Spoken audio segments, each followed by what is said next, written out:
Šiandien rubrikoje Kokybės kodas pasakosime apie aukščiausios rūšies virtas dešreles. Sveiki, su jumis Kokybės kodas. Esame prekybos centre Iki ir šiandien degustuosime virtas dešreles, bet prieš tai taisyklės. Ant stalų yra padėta 5 skirtingų įslaptintų gamintojų produktai. Degustatoriai paragavę kiekvieno iš jų pasidalins su mumis savo įspūdžiais ir galiausiai atiduos balsą tam, kuris labiausiai jiems patiks.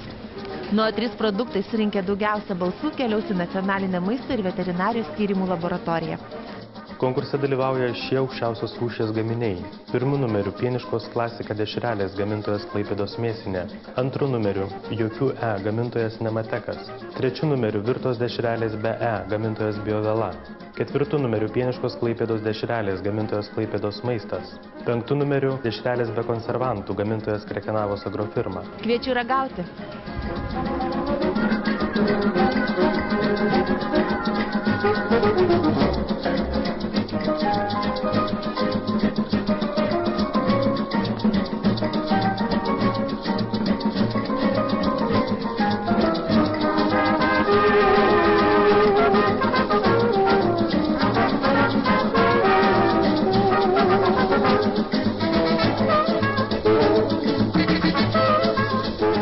Man patiko 4 numeris. Kodėl? Nu, todėl, kad panašu, kad ir mėsa jaučiasi, ir skonis nelabai surus. O kuri buvo suri? Nu, reikia pažiūrėti, o 3 truputį surokas toks.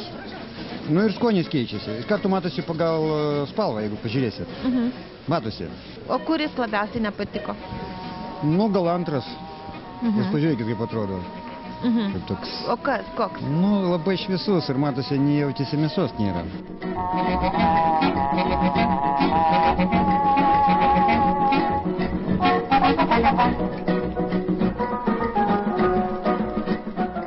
Trečias. Kodėl? Nežinau, skaniausias. O kuri nepatiko?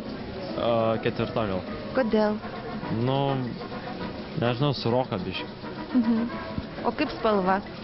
4 tamsiausia nepatinka. Nepatiko.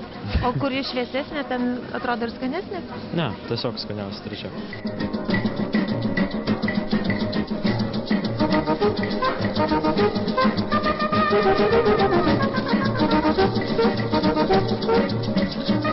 Man tai labiausiai patiko 1. Kodėl? Nežinau, skaniausia iš kitų palyginus. O kuo jinai skani? Nu, nežinau, tiesiog viskas gerai. O kuri nepatiko? Nepatiko 5 ir 2. Kodėl? 5 šiek tiek aštri, o 2 sausoka, man atrodo.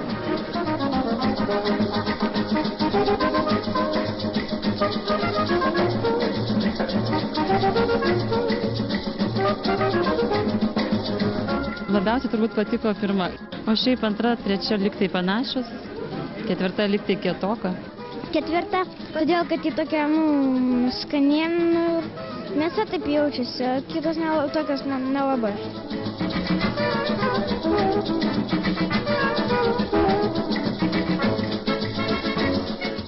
Na kągi, kviečiu balsuoti.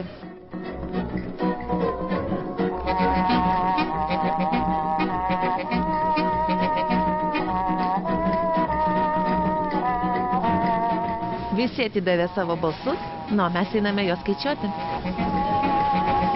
Pirmojo pusfinalio rezultatai tokie. 3 vietoje 3 numeriu pažymėtos dešrelės virtos dešrelės be E gamintojas Biovela.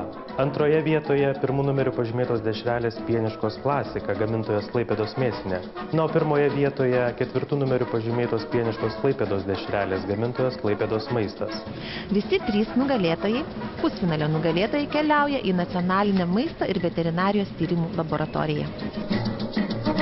Kokybės rodikliai pagrindiniai virtų dešrų ir dešrelių yra mėsos baltymų kiekis, riebalų kiekis ir drėgmės kiekis. Visi turime žinoti, kad į aukščiausios rūšies dešras ir dešreles negalima dėti jokių mėsos pakaitalų. Pirma, virtos pieniškos dešrelės klasika, jos pagal kokybės rodiklius atitinka reikalavimus. Aukščiausios rūšies dešrelėse drėgmės kiekis turėtų neviršyti 68%, šitose dešrelėse jos siekia tik 60%. Bendras riebalų kiekis turėtų neviršyti 24 procentų, o dešrelėse klasika jos neviršyje 21 procentų. Ir pagrindinis rodiklis tai mėsos baltymų be kolageno kiekis. Jis klasikoje dešrelėse yra truputį daugiau negu 10 procentų, kada pagal reikalavimus turėtų būti nemažesnis negu 9 procentai.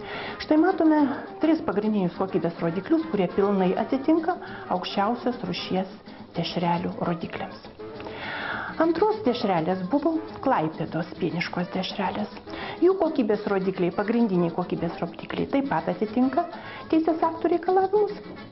Tai yra drėgmės kiekis neviršijo 68 procentų, jų buvo tik tai 64 procentai.